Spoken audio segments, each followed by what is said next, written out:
Hello, everyone. Welcome. It is the Our Turf Football Podcast. I'm Dana. In case you guys forgot what I look like, I'm back. I'm back. Joining me tonight, we have Kate, we have Lisa. First, I want to thank you ladies for holding it down while I was gone the last few weeks. Greatly appreciate it so very much. Also to Sonia, who couldn't join us tonight, but I was very appreciative to you guys. And of course, while we're thanking people, we also, of course, want to thank our sponsor. Donkey's Place Cheesesteaks has sponsored for the last 3 years, and they always do the regular season. They sponsor the regular season for us, but at the same time, we just want you to support them all year long because they're just so fantastic. So a huge thank you to Donkey's Place Cheesesteaks. Once again, 3 locations in New Jersey: Medford, Mount Holly, and Camden. It only took us 3 seasons to memorize it. I'm so proud of us. And then, of course, goldbelly.com. You can have it sent right to your home. All right. I have this little ticker here. Uh-oh.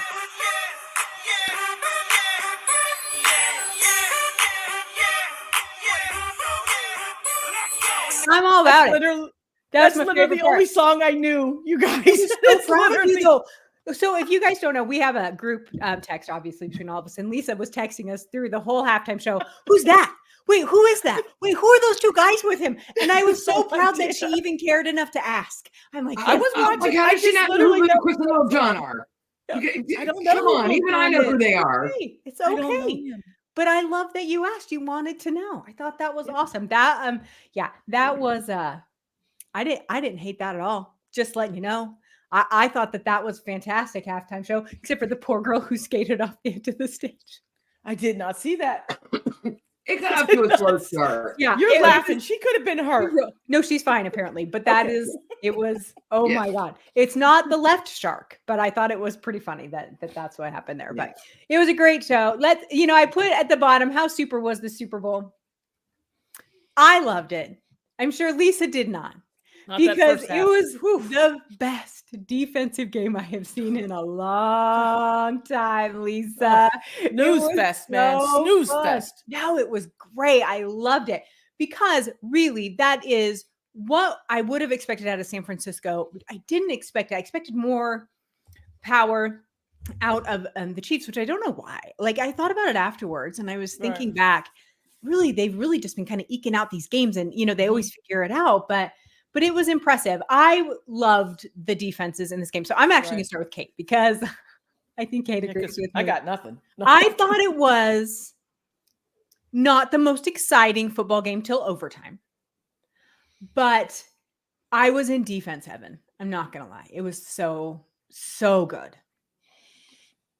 I agree. I was surprised. We hadn't seen a lot of defense in any of the playoff games. These teams that were touted to have these amazing defenses, and they're giving up, 20, 30, 40 points. I thought it was very interesting because we talk a lot about the betting that's going on now and the lines and what does Vegas know. The over-under was 47.5. Yes, it was. And it was 45 when we were doing the show last week because we were talking about all the prop bets and what color is the Gatorade and how long is the national anthem going to be. And we talked about some of the rate, and it was 47 leading up to it. And then it shifted to 47.5, and it was 47. I threw $20 on the over. I was wrong. But after all the other playoff games we'd watched where the scoring was just out of control, it was nice to see the defenses show up for this week. I expected it out of San Francisco. As much as sweet Kristen in our comments right now, I only watched overtime, the best way to go. I was too nervous to see the 49ers win. I will tell you, there was a collective sigh of relief from lots of NFC West fans that San Francisco did not win. We know that they're one of the best teams in football, but we like to hold over their head that they haven't won a Super Bowl in 30 years. So that's our one thing we got, right? That's all we got.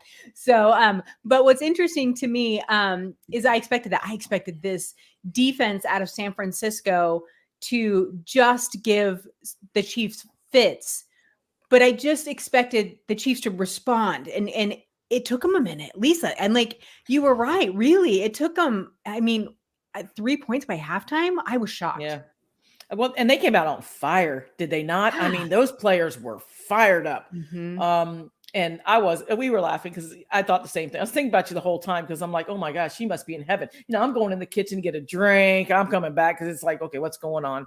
It was just a snooze fest, which, like you said, if you like defenses, it was the game for you because you're watching the trenches, you're watching these balls and the pass coverages. Oh my Lord, both teams. I mean, blanket coverage. It was really good.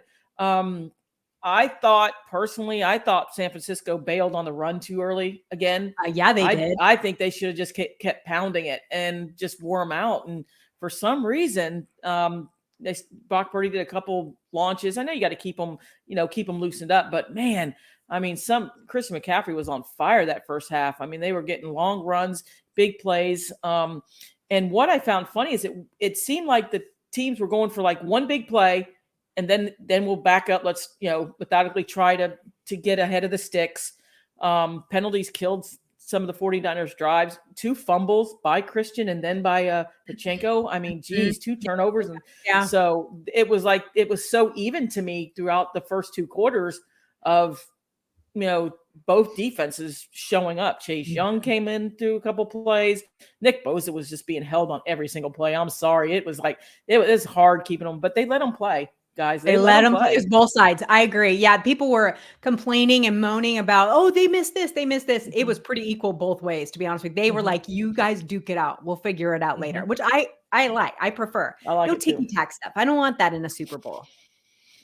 For sure. So in chat there we have Darcy, our friend Darcy. Hi, Darcy. I listened to the game at work and watched the last 2 minutes and overtime when I got home. Game got more excited and sounded more exciting from the second half. And then Dr. Life Coach brings in a really good point. Haven't you noticed that the Chiefs always slow when they're start slow? I think start slow is what he meant when they're doing their Super Bowls. It is kind of true. Like, it takes them a minute. And do they do that on purpose? Is that a strategy? It's like, okay, let's see. What are they going to give us? Or are they just like, okay, Patrick, go fix it? I mean, because honest to God, if it weren't for Patrick Mahomes, that team this year, I don't know. It would have been a little interesting. So Kate, I want to ask you about something that Lisa said that has been a big topic of conversation, and that is Christian McCaffrey. I think that he only touched the ball, twice in the third quarter? Maybe I could be wrong on that exact stat.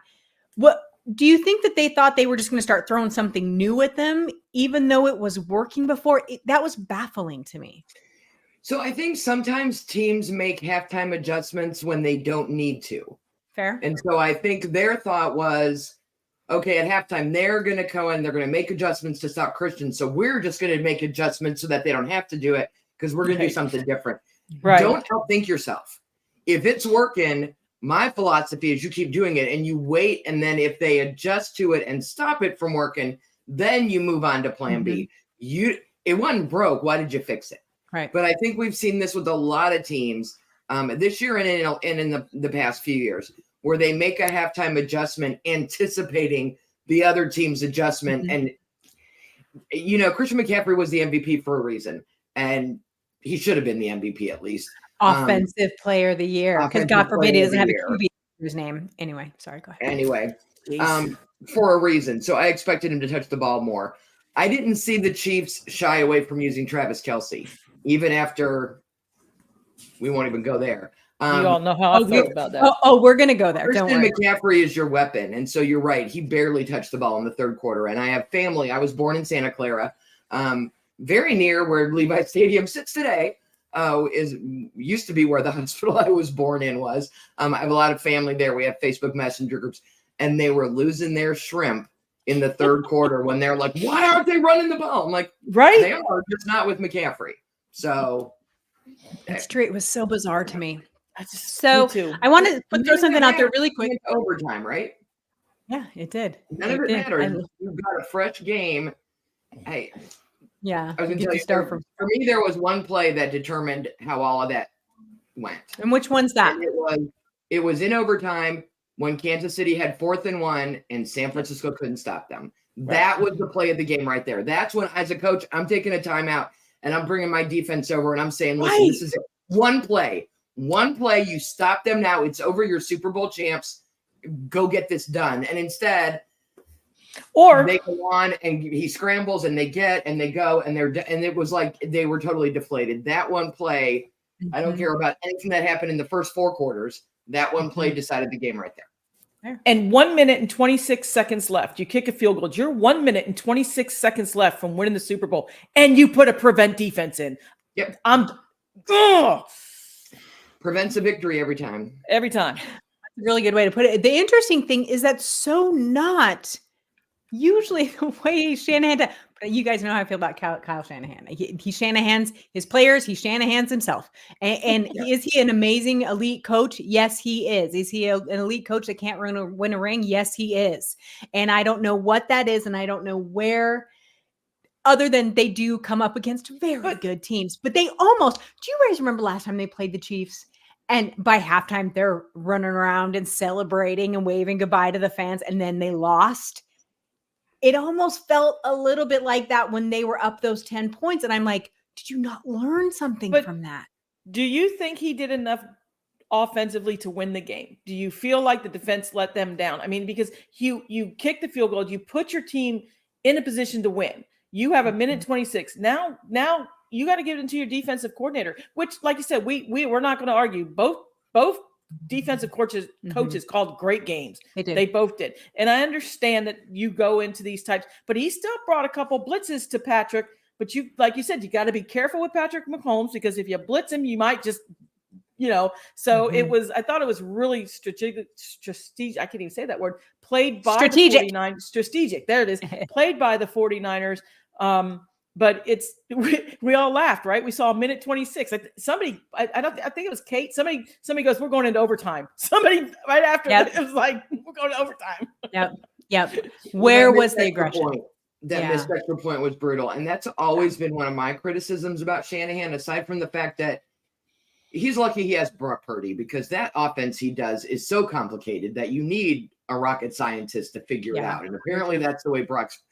One criticism I've always had of Shanahan is when something bad happens or something doesn't go your way on the field, as a coach, it's up to him to get his players out of their heads and back into, let it go. It's in the past. Get out there now.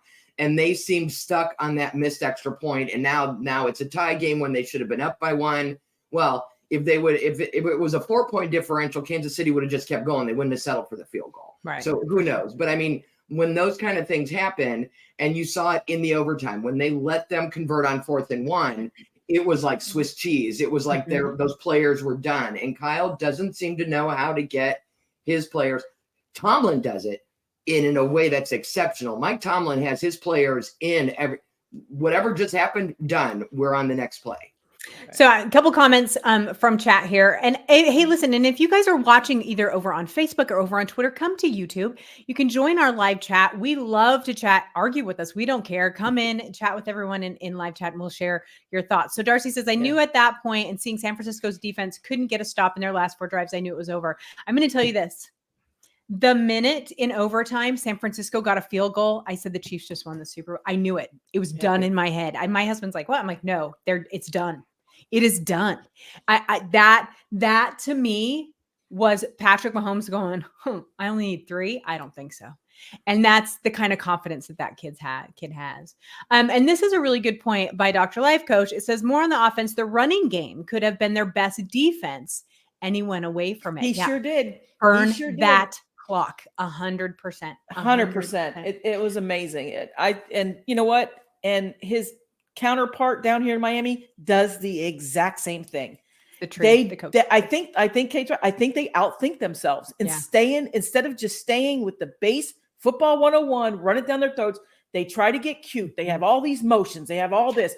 Did like the trick play though. I really did like that trick play. That was worked. Fun. It worked. I like it. They usually don't, but for us at least. Yeah, no, I'm not either. But here's the interesting thing. I will say this, and this kind of goes, congratulations to the Chiefs, my neighborhood. I said this, it sounded like a war zone, the fireworks going off, the absolute screaming and running up and down the streets. People in their stupid golf carts out there hooping and hollering. It was dumb. It was real dumb. But, good for you. And they're having a giant parade tomorrow. And well, I got asked today, Dana, are you going to go to the parade? I said, no, I'm going to go to Costco. It's going to be empty. There's going to be no one at Costco. I'm going to Costco and get my shopping done. Going shopping. Right? But here's the thing. I really truly believe this, and I might get eaten for it, but when it comes down to really the playoffs in general, but mostly the AFC and NFC championship games and the Super Bowl, there is a certain element of luck that plays into this. And I truly believe that. And that is a missed extra point. That is a ball bouncing off a guy's foot. That is, fumbles here and there that, just were just those random weird plays that in a regular season game, you're like, oh, that was weird, moving on. But because of the spotlight and because of the importance, it screws with people. And that really will get you, I think. So congratulations to Kansas City Chiefs. I am shocked they won this year, and not because of the game they played, but because of how they played during the regular season. I do agree. Yay, Dynasty. Can we do something different? I'm ready for that. Until he's out of the league, you're not. At least not for a while, right? I think so too. I think it's gonna be really interesting. We could talk about Travis Kelce and his meltdown, but that'd be a 4-hour tirade out of Lisa. So we're gonna let that go. But let's just say all of us agreed that it was real tacky, Travis, and you owe someone an apology. But I will tell you this: I think we'll get it probably on his podcast. He always seems to apologize for everything on his podcast, so we'll see. But anyway, all right. So let's move on. Believe it or not, season's over, and the next season has already begun. It is, the wheel never stops turning. I'm telling you, it was 3 minutes after the end of the Super Bowl, and they're like, okay, here's draft order. Here's the top 50 free agent list. It goes on and on and on and on. It's just crazy. So let's go ahead. And Kate, I know you have a list. We want to talk about a handful of teams. I know you sweeping. A handful of teams that are at the bottom looking up. They need help. They need to crush this next offseason. What teams you got your eye on, Kate?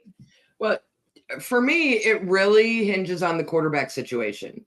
Do they have a quarterback, or do they have, the Green Bay Packers? They have Jordan Love. He proved that he's worth what he's got going on.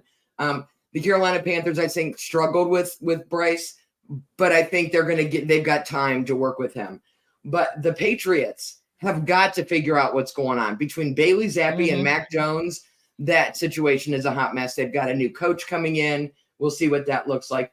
The Tennessee Titans are underperforming again. They're moving on from Ryan Tannehill. But is it Will Levis? Is it Malik Willis? Is it someone new that they're going to look at in the offset? I feel like they're both very young. And if they're not going to let Tannehill stay as a veteran presence, maybe they should be looking at free agent quarterbacks. Definitely not drafting a quarterback. And then the Broncos, if they let Russell leave, he's gone. Russell's done. Did you hear that Sean Payton Jared crap? Stidham. Mad during Super Bowl week. Anyway, sorry. Go ahead. They've got Jared Stidham. They've got nothing behind him. Auburn dude, whatever. So the AFC's, there's just a few teams that I think really have to take a look at what they're doing there. In the NFC, though, the Giants are still stuck with Daniel Jones. It's time to move on. They have got to do something different. The Commanders had quarterback by committee this year with Sam Howell and Jake Fromm and Jacoby Brissett. And, it was like a box of chocolates. You never knew what you were going to get behind center out of Washington this year. The Vikings are still riding with Kirk Cousins. And when you've got, Josh Dobbs had a few good weeks with Kirk being hurt. And then he showed why the Browns and the Cardinals and everyone else moved on from him. He had his couple good weeks. So they need to figure out what they're doing.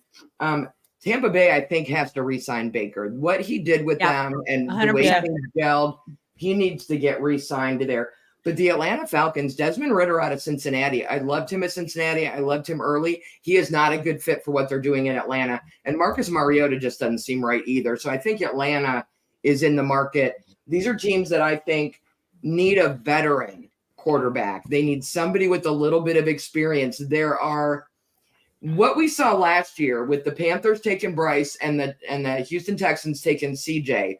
The big difference is the Texans also shored up a lot of areas on that team at the same time. The Panthers did nothing to help him. These teams need help in multiple areas where you draft a quarterback top 5 and bring him in, and you are going to have a hot mess on your hands. I think they are the top targets for some of these free agent veterans that have a couple more years in them, and they have a team that needs some help in other areas where they could do that in free agency. So let's hit that. We got lots of comments about all of this, and they're all sure. really, really, really good and important. So Darcy said, he said the next season had already begun for me by week 11. 90 million in cap space, the second pick, and a much different coaching staff. And that coaching staff is Dan Quinn is the new head coach. You could not get a different type of coaching structure from what Dan Quinn is and who he's hired than who the Commanders had next year. I think there's going to be a massive overhaul. What I really believe there, though, is that it's going to take 2 years and it's going to take some free agents and that sort of thing. So that is going to be a really interesting case to watch. I can see him flipping that team pretty quick, but I don't think it'll be a 1 year, maybe in 2. So we'll have to see what's there. Then we had Kristen said that I'm really excited to see what the Texans do in the draft to keep up the momentum going into next season. They have some good picks, and I agree because I think they have built what they needed, and now they get to build what they want. Right. And so they got those pieces and they ran with them. And so now they're really going to be able to do some good things. Dr. Life Coach put in there, we have dead money cap hit to worry about with Daniel Jones. My New York Giants will have to wait. Here's what's interesting to me about the Giants. Okay. Wink bailed. Everybody hates them. It did. He's like, screw you. I'm out. They almost lost Kafka to Seattle. Seattle wanted to bring him in. They blocked it and then gave him a raise to try and keep him there. That coaching staff is a disaster right now. And it has a lot to do with, obviously, their current head coach, who caused all kinds of problems. And the stories that came out, I don't know if you guys read that story in The Athletic when you screamed at people. I mean, it's a whole thing, right? But here's the thing. They're going to have to get that fixed before they can start to fix their team. Saquon is a free agent and he is not staying. He's not staying. No. You know what? Kate, you think he stays? So here's the thing with the Giants and with Daniel Jones. If you think you can make him successful, then number one, you have to pay Saquon whatever you have to pay to keep him. He won't stay. And you have to do whatever you need to do to move up from 6, go up to probably 2 or 3. And you need to get Marvin Harrison Jr. because if you have that kind of a wide receiver weapon, that encourages Saquon to want to stay.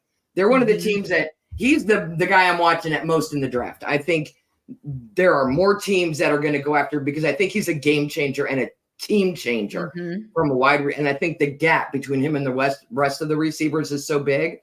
I think there's going to be competition for him.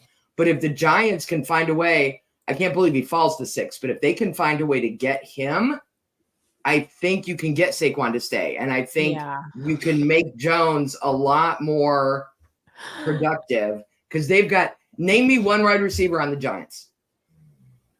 That's what I'm saying. So Dr. Life Coach just said in comments for breaking his heart. Sorry. All right. Couple more that I want to talk about.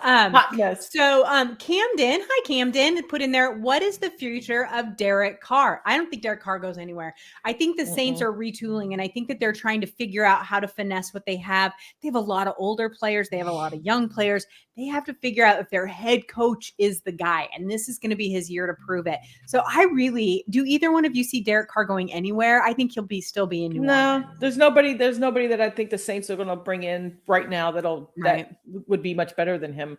I agree. Because right now we got such a flux at the quarterback position right now, because I think everything as far as the quarterback positions right now are on hold until people find out what Justin Fields is going to do, until 100%. whether he's available or not. And then I think you'll see the tiers start falling, because when you look at the 2 free agents, you look up, they're pretty much 95% sure Russell's going to get let loose and he'll have all that money. So pretty much the Denver Broncos are going to pay him next year. Yeah. So you could find a team, say Pittsburgh, that could bring him in a deal, because I don't think Pittsburgh's sold on Kenny Pickett. No, they shouldn't be. I think you look at quarterbacks, you got Kurt, you said you got Kurt there, and you got Ryan Tannehill is another kind of a veteran option. So I think everybody's on hold right now just to see what happens with Justin Fields. Agreed. Because if Caleb comes off the board 1 at the Bears, then you look at the Commanders for Drake May from North Carolina, or Jaden Daniels from LSU. So I think we're going to see 1-2 quarterbacks come off the board in the top 5.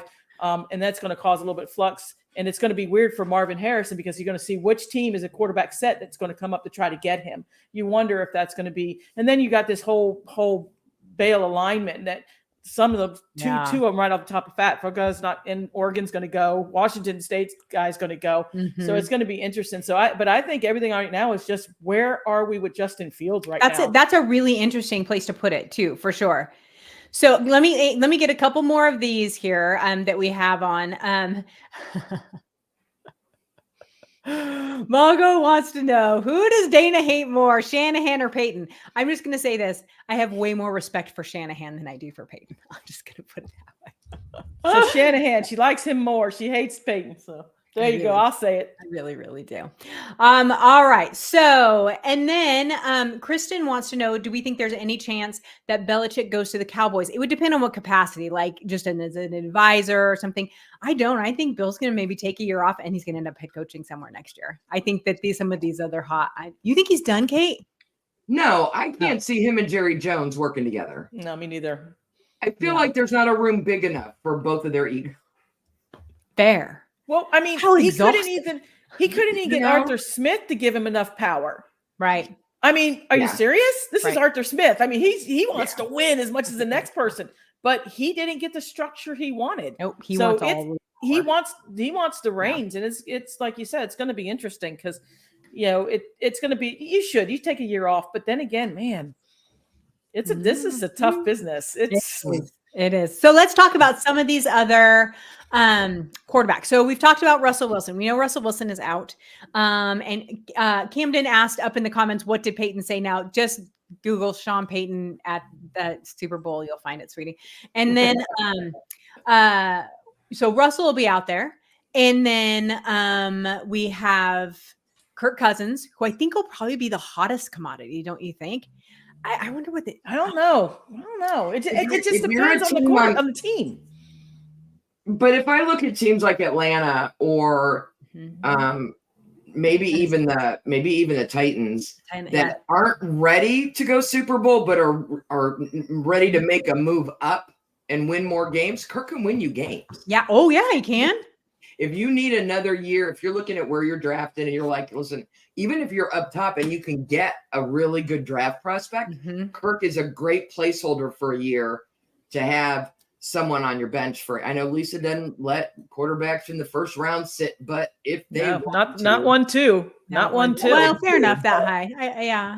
I think that there are some teams. So we've talked about Atlanta. We've talked about the Titans. What about the Patriots, Kate? What about the Patriots? Yep, the Patriots are on there. To be honest with you, Denver is too, even though they're getting rid of Russ. And, and so who do you swap that for? I think too, you have to look at the Raiders. I don't think Jimmy Garoppolo could necessarily keep his job. You know what I mean? And so it's like, I think that there's a handful of teams that are going to be looking for, like you said, that veteran. I hadn't thought of the Steelers, but that's not really I heard the whole conversation this morning, and it just made perfect sense to me because the money's going to be there for a team like the Steelers for Russell. And I think Russell would like to play with. Does anyone else? I just see him in Atlanta. Russell? No, I see him with Tomlin. I think he needs a strong coach. Have you met Russell? No, you haven't met Russell Wilson. Have you seen the coach? Look what happened to the last strong coach he just had. I think Tomlin would settle him down. Yeah, Camden said something that I'm not even going to repeat in comments because Camden, that is not happening. He is not coming back to Seattle. Oh, bring him back to Seattle. Die. Absolutely die. Where's Dan Quinn? Where's Dan? He's in Washington. That's another one. Mr. Wilson goes to Washington. Oh, that'd be good. So there are that one's going to be, and I think we're going to start to see those dominoes start to fall. There's a couple of payment deadlines. I know Seattle has a couple. I can't remember if it's Williams or Nwosu. There's a couple there that are like the end of February that they have to make some decisions on. So I'm wondering if we'll start to see a few start to fall. Okay, let's talk about other free agents because there's more than quarterbacks, although Lisa would disagree with that. Mr. Derrick Henry's out there. Mr. Derrick Henry is out there. So is Josh Jacobs. So is Saquon Barkley. So is Tony Pollard. So is Austin Eckler. I mean, how many running backs do we need to get out there that are going to be, that could be huge for some of these teams, especially the teams with the younger quarterbacks, right? You want some of that experience that can help out a young quarterback there. It's these wide receivers that are fascinating to me. And Kay, I want you to chime in on a couple of these. So we have Mike Evans. We just talked about having to bring Baker back, right? I think that that's the most brilliant idea. Do they bend over backwards to bring Mike Evans back? Yes. You too. They should. I mean, he's productive and he and Baker work well together. Fair. So I think they should. But I would throw out a comment about running backs, right? For me, the running backs is a giant game of chicken among the NFL teams on who's going to pay them, because nobody wants to set the bar. Nobody wants to pay running backs. You saw Dallas let Zeke go, and then they wouldn't pay Pollard, and they got another year out of him, but they wouldn't pay him and extend him. Nope. And nobody wants to pay them no matter how much they could use them. And so it's going to be a battle of which team is desperate enough to give one of these guys what he wants, and then the rest of them are going to hold out for it. So it feels like there's this unspoken rule of you're not allowed to give them big money, because then we all have to give them big money. Yeah, which one's going to set the bar? Right. Yeah. Who's going to change that narrative a little bit? Other free agents for wide receivers: Odell Beckham Jr., Curtis Samuel, Tyler Boyd, Cedric Wilson, DJ Chark. We got there. The list is long. I love DJ Chark. Yeah, I do too. DJ Chark, I do too. Pay Odell Beckham Jr. and it just frustrates me because we've had him and he's great for 5 or 6 plays, and they're game-changing plays, and their headline and ESPN highlights. I don't know that juice is worth the squeeze of what it's going to cost you to have him on your roster all year. Where would you put Mike Evans if the Chiefs came calling? Where would you put Mike Evans if another team? Because I feel like Mike's receiver situation in Miami, Lisa, he can just drive across the bay. I know, right? I don't know. I think Mike might be ready to try something different. I thought so too. I just have a feeling. I think he's loyal to Tampa and he appreciates everything they did. I just feel that he is going to. I feel like it's his time. You know what I mean? I feel like he's going to choose what's best for him. And I think he's going to try to go and get a ring. And I think he's going to try to latch on to one of these teams that. So that's interesting, higher. Lisa, that you say that, because Kristen just put in comments, I'd love to see Mike Evans on the Ravens. They'll pay for star power and talent. Exactly. That's very, very interesting. Camden said Mike Evans to the Rams. Possibly. Yeah. We got to see what happens with Aaron Donald. He's going to go to a high profile team. I just have a feeling that he's ready to try to make something different and try to,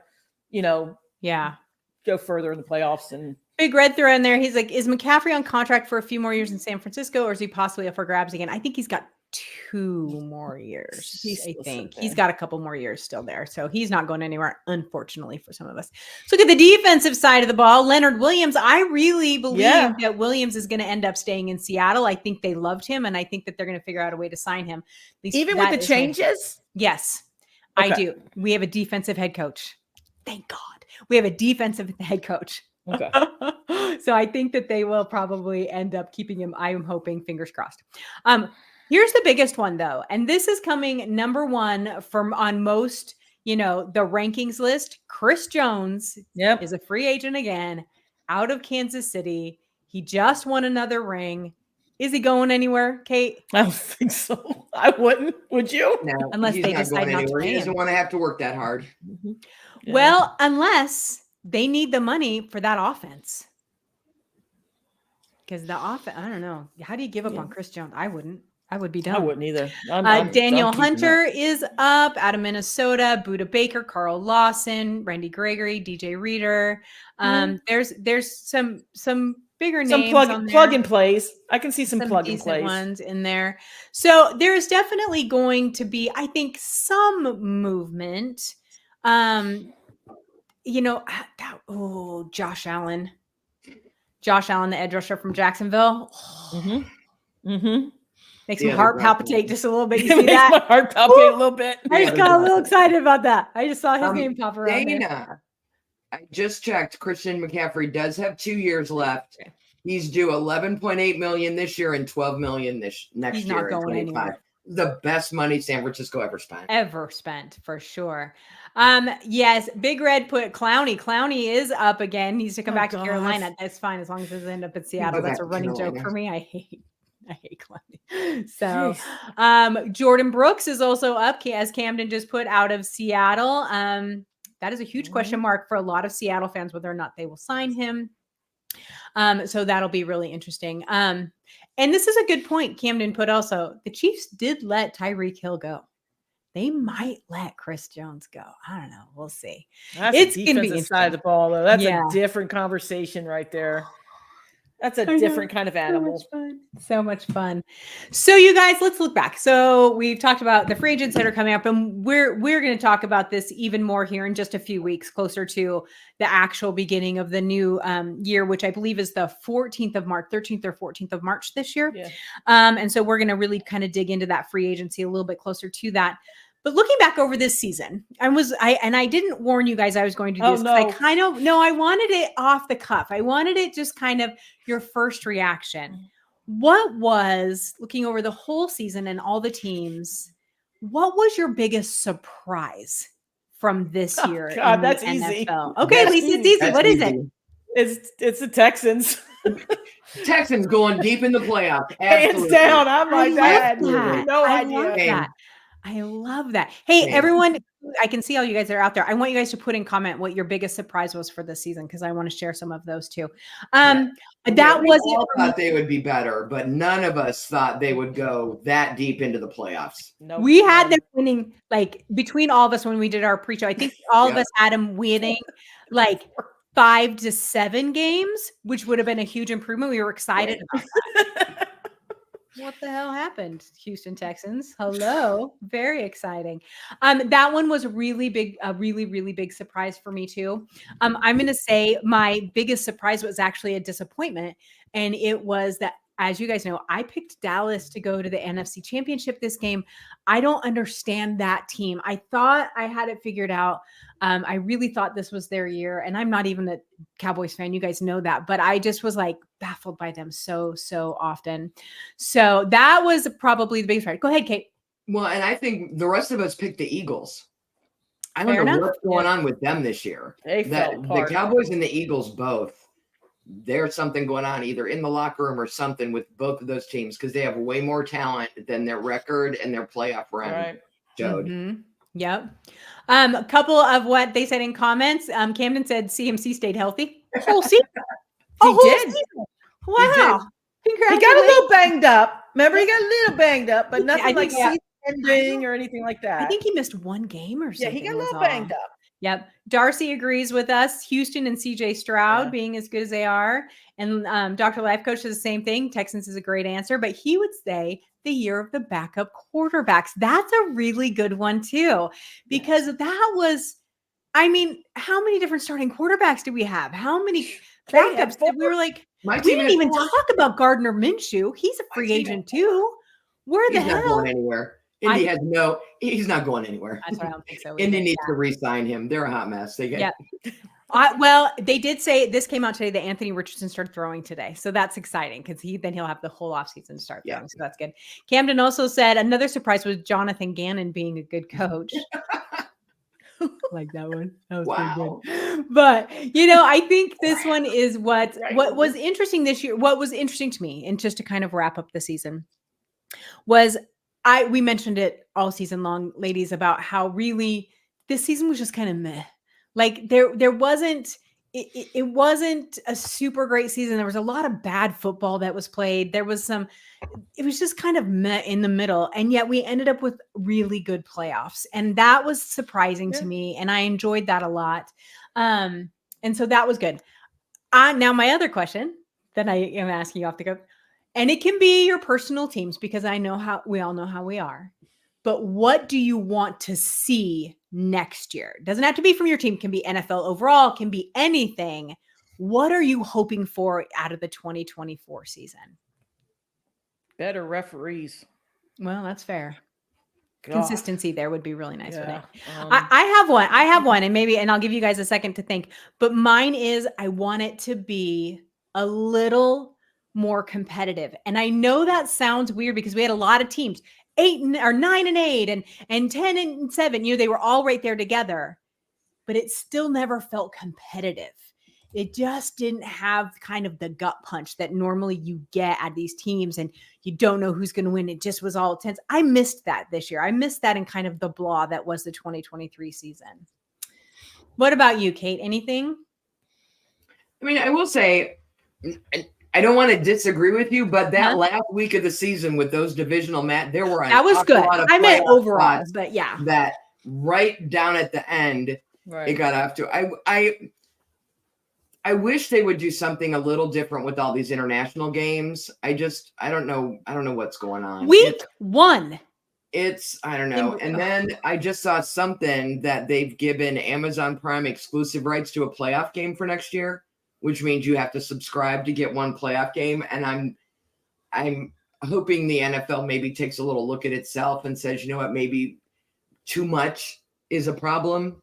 And I don't know. It's just. Oh, don't get me started on these. The Super Bowl. I wanted a Browns-Lions Super Bowl so bad this year. And, you know, everyone's like, aren't you excited? You had coach of the year and this of the year and that of the year. And I said, and all of that got me a seat at home for the Super Bowl. Let's talk about what did that matter to me? It didn't matter anything. So I would like my team to actually stay healthy. How about stay healthy for a year? Wouldn't that be nice? We could talk about these ridiculously overinflated numbers of the most watched Super Bowl as the most watched program of all time. So I put this on Twitter. I'm just going to say this because I have to get it out. It said either watched fully or partially. They never defined what partially means. So that means if someone turned it on and left it on for 5 minutes, did it count as a viewer? No. Shut up. I don't want to know. I bet it does. It's like a click. If you click, you're done. That's a click. Yeah, I know. I got so irritated. People were like, Dana was the best ever. I'm like, yeah, it wasn't. No, I'm sorry. And there aren't that many Swifties. I mean, there's a lot, but there's not that many. There were people turning on to watch that new show, The Tracker, and found there was overtime. That's where all the viewers came from. And Lil Jon. I taped it. And Reba. Don't forget Reba. And Reba. And Justin Hartley. Commercials. Thumbs up, thumbs down. Man. I didn't like them. I thought some were pretty good. I have to say, I love the Ben Affleck. The Tom Brady. That was funny. Genius. And we're sitting at home watching it, and they kept showing the camera to me, and I'm laughing my butt off. And my husband, like, he's not as into like pop culture and things as me. So he didn't know. I had to tell him who these people were. And he was like, who's that guy over there? And I'm like, Matt Damon. And he looks at me blankly, and I'm like, Good Will Hunting. How about them apples? And then on the screen, he goes, how about them donuts? I'm sorry. I'm sorry. This is so embarrassing. Oh my God, it's hilarious. Tom Brady was in, I think, 3 commercials, which is hilarious. You can't be in the Super Bowl, be in all the commercials. But they were later, guys. They were later commercials. Mm-hmm. It almost seems like the commercials later were better. Oh my God, I love the Dunkin' Donuts one. The one with Jennifer Aniston. And the Beyonce one. The Beyonce one. Beyonce dropping some hints, and she's releasing a country album. I'm like, wow, okay. At least I know who she is. Yeah. But there were a couple like superstar ones, and then there was just a whole lot of meh. But it felt like the first couple were just paid. Just $1 billion ads or something, because it was just some stupid, ridiculous stuff. Yeah. So this one, I want to end on this because this is from Life Coach, and this is what he says he wants next year. And I'm with you. I want to see an AFC and NFC championship game of teams that have never been to the Super Bowl. I think I think we all want new. Well, you're going to have Lamar. Someone new. You're going to have Lamar. Share the wealth a little bit, people. It would be interesting for sure. Well, we only saw one. We saw the Lions. 1 out of the final 4. The Lions, right? Yeah. But I mean, honestly, I hate to break his heart, but until Mahomes is a Brady. You might as well just face it. Kansas City's going to be there. They lose Super Bowls sometimes too, but yeah, they're in there. They're in there. I know. I hear about him all day, every day. I know. Okay, so everyone, we are actually going to be gone for the next couple of weeks. Take the next 2 weeks off, as we always do after the Super Bowl. Then we're going to be back. Kate is going to the Combine again, so we're going to be back. I believe it's the 4th of March. 4th. So the next, we're going to be gone the 20th and the 27th. Mm-hmm. And then we'll be back right after the Combine is over. She's going to go through everyone. And you guys know, watch our Twitter. She posts, Kate, you post the best videos from the Combine. I love it. The interviews are so good. Next year, we're bucking to get 2 people in the Combine next year for more videos. So that'll be really good. And then the next week is free agency. So we're going to dive headfirst into that and see how we go there. And then we're rolling into our off-season program, and it never stops, right? It's just always going. So again, we will be gone for the next 2 weeks, but make sure you subscribe and hit the notification button, because then as soon as we schedule a show, you'll be notified that we are coming back on. So thank you to everyone in chat, and to everyone who's hung out with us this season. We've had such a good time with all of you. And Lisa, I'm going to find you a second sport.